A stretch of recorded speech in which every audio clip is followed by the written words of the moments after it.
Good morning! Another day, another order, another blessing. Thank you, Ma'am Laarne Rivera and Ma'am Kimi. Sa buwan ng Pebrero, buwan ng pag-ibig, hindi lang ito tungkol sa bulaklak at tsokolate. Ito ay tungkol sa pagmamahal na nararamdaman, nalalasahan, at naibabahagi. Sa bawat kakanin na ating niluluto, may kasamang kwento. Kwento ng isang pamilyang nagsasama-sama sa kusina, ng isang inang gumigising ng madaling araw, at ng isang pangarap na unti-unting hinuhulma ng tiyaga at dasal. Ang kakanin ay hindi lang pagkain. Ito ay pagmamahal na isinangkap sa bawat halo ng bigas, gata at asukal. May sakripisyo, may pag-asa, may panalangin. Tuwing may handaan, piyesta o simpleng merienda, ang kakanin ang nagiging tulay ng pagkakaisa.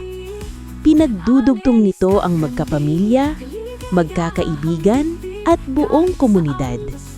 At para sa mga negosyanteng nagsimula sa maliit, ang kakanin ay simbolo ng pagmamahal sa pangarap.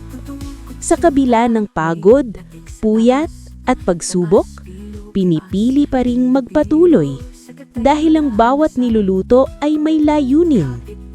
Sa buwang ito ng Pebrero, alalahanin natin na ang tunay na pag-ibig ay hindi lang sinasabi. Ito ay ginagawa, inihahanda at ibinabahagi. Maraming salamat sa pakikinig at pagsama sa aming kwento. Kung naantig ang iyong puso, huwag kalimutang i-follow ang aking account, i-share ang video na ito, at ipasa ang pagmamahal sa bawat kakanin. Hanggang sa susunod na kwento, kung saan ang bawat kagat ay may kasamang pag-ibig at puso. Mabuhay ang kakaning Pinoy! Salamat po sa panonood. Bukas po ulit.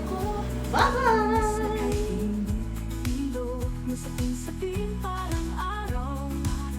Ang bawat lasa may kwentong sumisigaw.